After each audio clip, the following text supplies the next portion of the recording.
फुटबॉलमध्ये कधी कमबॅकच्या स्टोरी सांगितल्या जातील ना, तर या वर्ल्ड कपमधल्या अर्जेंटिनाच्या मॅचेसच्या स्टोरी सांगितल्या जाव्यात.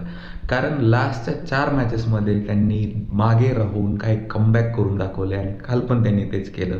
जेव्हा इंग्लंडने 55व्या मिनिटाला एक गोल मारला, त्यावेळेस इंग्लंड खूप खुश होती. असं वाटत होतं की इंग्लंड लीड टिकवून ठेवेल. पण त्यांनी तो गोल मारून अर्जेंटिनाला जागा करून दिलं. कारण त्यांना लास्टच्या 10-12 मिनिटांमध्ये खूप चांगला खेळ करण्याची सवय लागली.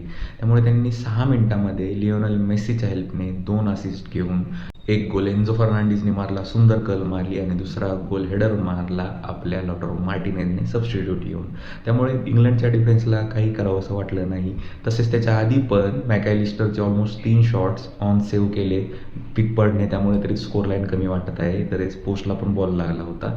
आणि दुसरी गोष्ट, इंग्लंडने पण त्याच्यानंतर कधी काही अटॅक दाखवला नव्हता. तर मोमेंटम सेकंड हाफमध्ये पूर्णपणे अर्जेंटिनाच्या बाजूने होता आणि डिझर्विंग विनर अर्जेंटिनाच झाली. कारण त्यांनी तो खेळ दाखवला आहे तो इंग्लंडसमोर खूप प्रभावी होता आणि इंग्लंड त्याचा काही जबाब देऊ शकत नव्हती.